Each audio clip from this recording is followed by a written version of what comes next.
मलाई हाम्रा प्रधानमन्त्रीज्यूले यति कमजोर र मिथ्या र तथ्यहीन तपाईको चाहिँ हाम्रो उत्तरको प्रश्नको उत्तर दिनुहुन्थ्यो भन्ने लाग्थ्यो भने, त्यो थाहा थियो भने मैले हिजो त्यो प्रश्नमा सोधिनै थिएँ सभामुख महोदय।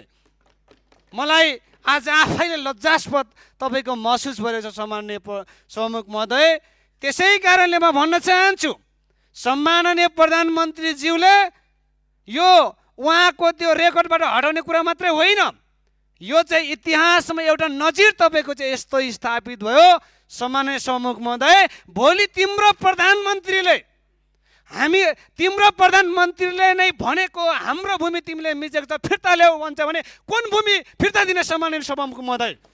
त्यसैले म भन्न चाहन्छु, जसरी प्रधानमन्त्रीज्यूले यो सम्मानित सदनको रोस्टमबाट चाहिँ आएर राष्ट्रको हित विपरीत उहाँले अभिव्यक्ति दिनुभएको छ, यहीँ आएर माफी मागेर आफ्नो तपाईको चाहिँ शब्द फिर्ता लिएर यो राष्ट्रिय तपाईको हामीले कसैको भूमि मिच्दैनौँ र कसैले भूमि मिच्नु दिँदैन सभामुख महोदय।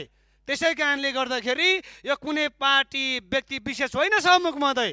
त्यसै कारणले सम्माननीय सभामुख मार्फत रुलिङ गरियोस्, प्रधानमन्त्रीज्यू आएर आफ्नो शब्द फिर्ता लिएर यो नजिर तपाईको चाहिँ हटाउनु पर्छ र जबसम्म त्यो तपाईको चाहिँ कार्य यो सम्मानित सदनबाट हुँदैन, श्रम संस्कृति पार्टीले निरन्तर तपाईको यो बैठक सदन चल्न दिँदैन, अवरोध गरिरहन्छ सभामुख महोदय भन्न चाहन्छु। हस्, धन्यवाद। जय देश, जय माटो।